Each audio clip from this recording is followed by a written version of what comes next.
Hey, bank robbers and fishing bobbers.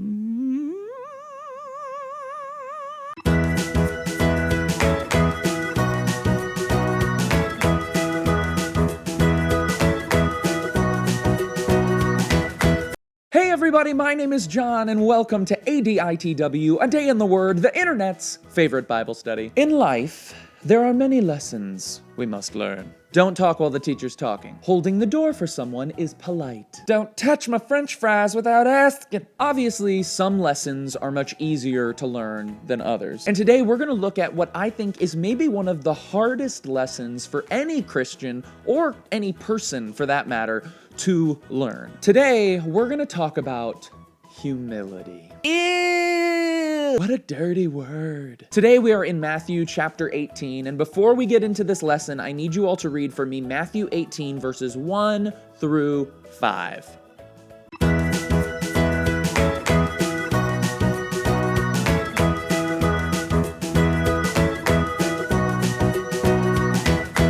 So this passage opens with Jesus' disciples asking him a question. They ask him, "Who then is the greatest in the kingdom of heaven?" Now, in case you were wondering, the disciples are not asking about this in general terms. They're not asking what type of person is considered great in your kingdom. What kind of character does one need to cultivate? They're asking straight up, which one of us will be most important, most favored? Which one of us is going to be your star player? Which one of us is gonna have the most power?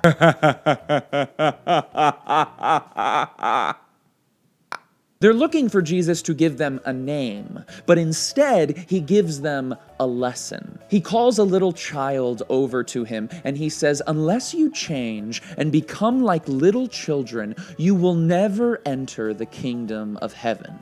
So not only are none of you the greatest, but unless you change, you ain't even gonna get in. He then goes on to clarify, saying, "Therefore, whoever takes the lowly position of this child is the greatest in the kingdom of heaven." Now, just like pretty much everything that Jesus says, this would have been completely contrary to everything that the disciples knew about kingdoms and greatness. In their minds, the people who were greatest in a kingdom were the people with the right parentage, or the people who were wealthiest, or the ones who were the best warriors. But Jesus then turns this on its head, saying, no, it is not the proud, it is not the mighty, it is not the rich, it is those who will humble themselves like a child that will be great. In this kingdom, humility is the way to precedency, which is actually real bad news for us and the disciples, because let's be honest with one another, humility is hard. In his commentary on this passage, Matthew Henry says, "Humility is a lesson so hardly learned that we have need by all ways and means to be taught it." So it's pretty clear that in the kingdom of heaven, humility is highly valued. So how then do we become men and women of humility? Well, I think we can start by diving into this metaphor of a little child. If you think about children, specifically in relation to their parents, children listen to their parents. Whose kids are you hanging out with?